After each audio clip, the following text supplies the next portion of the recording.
Hello, and welcome to Rick's Rockin' Reels. Today we will be installing a Garmin Striker for Transducer on my kayak. My kayak is a Perception Outlaw 11.5, but you can use this simple mount to any kayak. I hope you find this video helpful. Don't forget to hit the like, share, and subscribe buttons at the end. Okay, so a friend of mine passed down a Garmin Striker 4,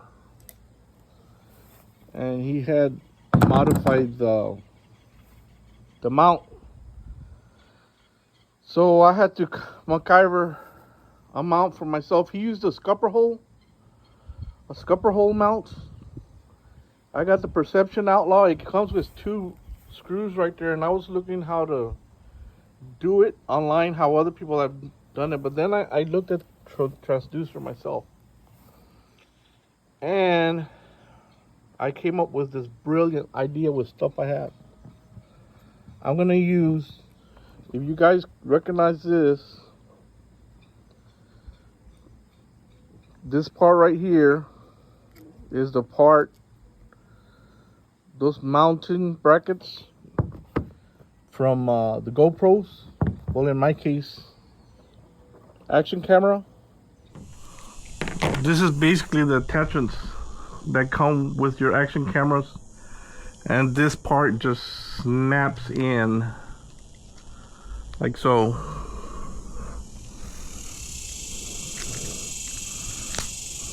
That's what I have attached right there. Used his screw and bolt that he had.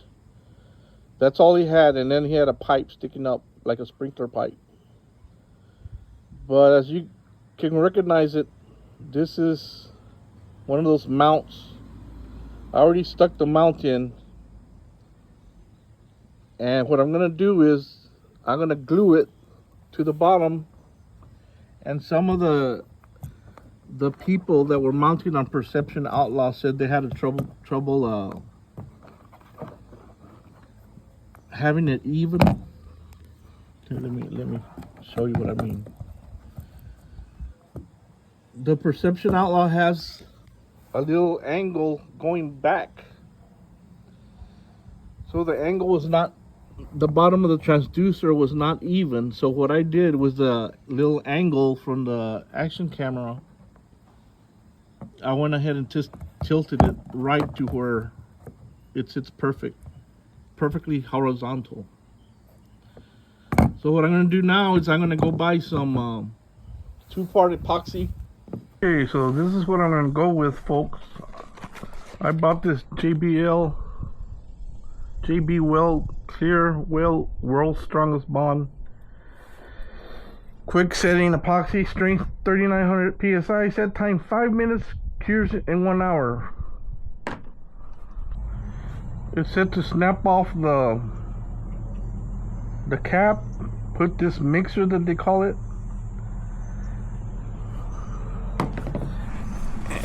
and add, but you see how this has this peel thing, this white 3M. I'm just gonna take the whole thing off. Just take the whole thing off. Okay, let's see how this thing's gonna work here. Okay, it seems to be.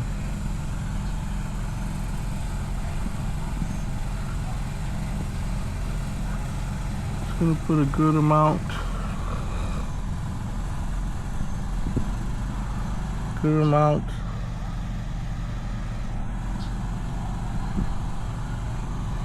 I don't know if you can see that.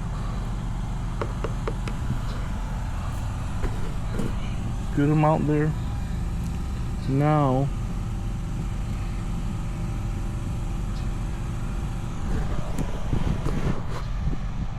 okay, I'm gonna hold it there for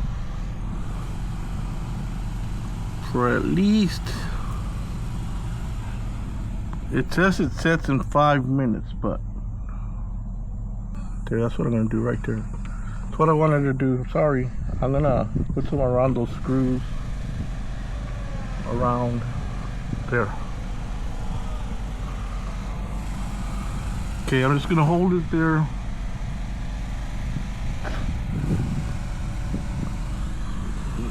don't know if you can see or not, sorry, but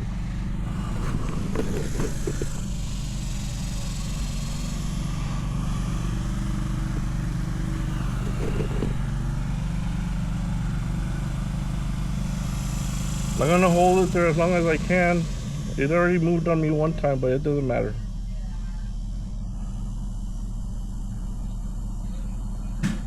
I put some around those screws there a little bit. I'm gonna keep working some around the screws. Okay, so take two. Okay, so earlier on part one, I guess you could say, I mounted the transducer with some action camera mounts. And now here's the cable where I have it running right now. And I have the Garmin Striker 4. It's not mounted right now, but it fits in the cup holder for the Perception Outlaw. And then I have the battery box right there. And my cables and all the cords. I'm gonna make sure they're zip tied and out of the way. So yeah, I got this morning, and now I can use it in the morning. There's my foot steering right there. My heels going there, left and right. My main battery goes up front for my trolling motor. I know the wires are a little loose there, but I'll get them out of the way. And there's my seat. So yeah, let's see how it goes tomorrow. Garmin Striker 4. I'll try it out tomorrow and see how it goes and see where I mount it permanently. Okay, so I'm here for the update for my fishing trip, and let's see if the transducer mount held up. As you recall, this is what it looked like, the piece of an action camera mount. All I did is glued it up there to the bottom of the hull. And the good news, it held up, and that's even because I carry my kayak up on top of my Jeep on the roof rails. So I have to slide it up there, put it even, get it off by sliding it down, and then drag it a little bit to the ramp. And the ramp is a typical slanted into the water, a regular boat ramp. So, and then when you're coming back in, you gotta beach the kayak. And I also grounded it one time. I got too shallow and I had to ground the kayak. So the awesome news is that it held up without any drilling. It's just the JB weld held up. The only thing is the transducer, I had it horizontal to the boat. When I did check it at the end, it was tilted a little bit, but these screws will help it out. I just put it back in place. But the good news, it didn't break off. So yeah, it worked out, my little hack. So I hope you enjoyed it and you learned some information, and maybe you can try it out. Thank you for watching.